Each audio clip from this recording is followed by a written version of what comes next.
This is the second part of section 11.2. We're going to talk about arc length. I've included the surface area formulas here, but we're going to mainly work with this one, and this is the only one that you need to memorize. Recall that we already have one formula for arc length. If y equals f of x, then L is the integral from a to b. If you're finding the length of the curve, from x equals a to b, of the square root of 1 plus f prime of x squared dx. And so this is a very similar formula, and the methods of integration are going to be similar. I don't know if you remember, but back when we did this arc length, oftentimes we had to write the expression underneath the square root as a perfect square in order to cancel the square root, and sometimes we did u subs. And so we'll see that we have to do that again in this case. So let's jump down here to an example. We want to find the length of this parametric curve over the interval t equals 0 to 4. So let's start off with dx dt, and that's going to be t, and then dy dt is 1/3, and then I bring down the 3/2, leave the inside alone. I'm doing the chain rule. Subtract 1 from the exponent, that gives me a half, multiply by the derivative of the inside. And so these 3's cancel, the 1/2 cancels with the 2, and I'm left with the square root of 2t plus 1. All right, the expression that we're going to have to integrate is the square root of x prime squared plus y prime squared. And that's, all right, x prime is dx dt, that's t, and we square that to get t squared. And then y prime squared, well, y prime is the square root of 2t plus 1. So when I square that, I get 2t plus 1.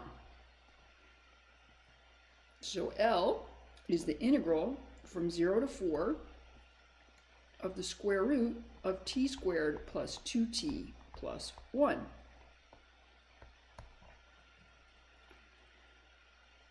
Okay, and in order to integrate that, I think it's easiest to recognize that we've got a perfect square underneath here. This is the square root of t plus 1 quantity squared. And so now, since t plus 1 is positive, the square root of t plus 1 squared is simply t plus 1. So we get t plus 1 dt, and that's since t plus 1 is not negative over the interval from 0 to 4. Okay, so now it's super easy. 1/2 t squared plus t evaluated between 0 and 4. When I put in 4, I get 16. 16 over 2 is 8. Add on 4, and then when I put in 0, I get nothing, I get 0. And so our final answer is 12. All right, so here's one for you to try. I suggest you pause the video, give it a shot, try and get, let's see, I think you should get 21. See if you can get 21, and then come back and watch me do the solution.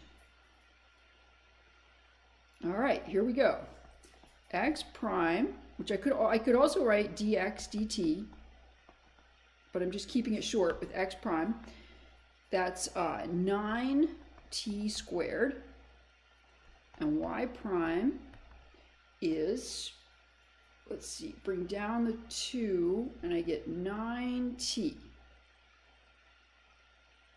Okay, so the square root of x prime squared plus y prime squared, that's what I'm going to have to integrate, is the square root of, okay, when I square x prime, remember you got to square both the 9 and the t squared. T squared squared is t to the 4th.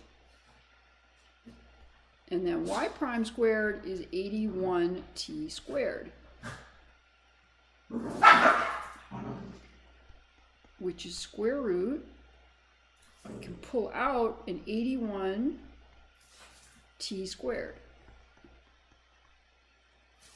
And I'm left with t squared plus 1.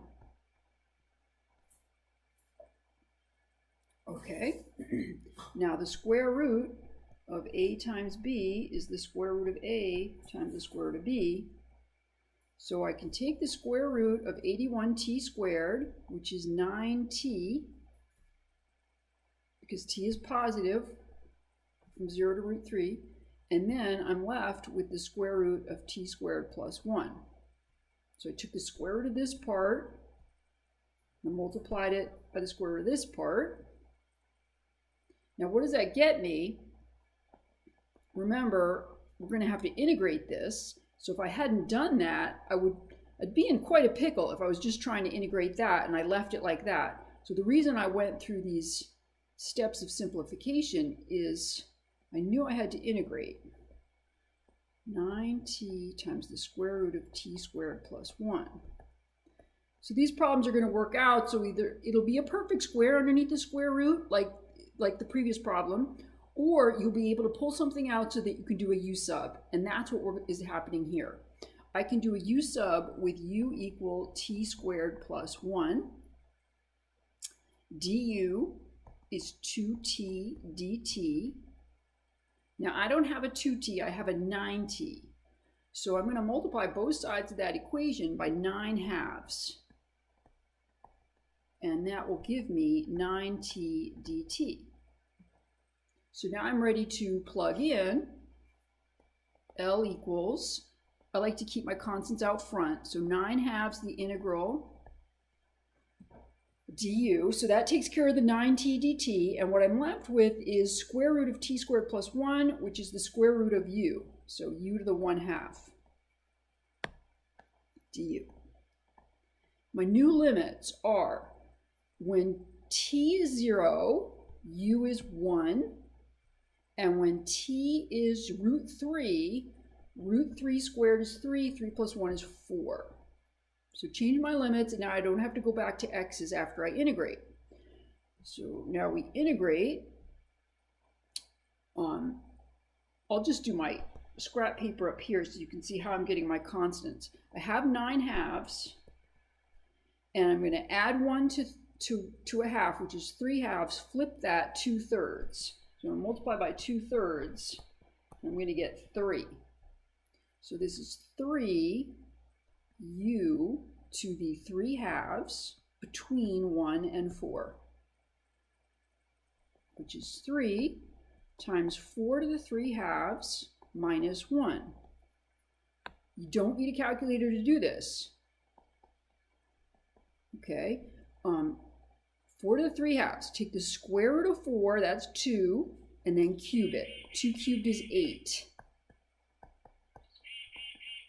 So 3 times 7 is indeed 21, which is what I told you should get. And so there it is. So it's a pretty actually easy section. There's a couple big formulas for you to memorize. One is arc length. There it is. And the second is the slope formula for a parametric curve. dy dx is dy dt over dx dt. You don't have to memorize second derivative. You can look that up when you need it. But for first derivative, that's the formula. And that's about it for today. I left you with some practice problems for home involving various things, and there's solutions at the end, and here's a practice with second derivative there, and that's it. I'll see you at section 11.3.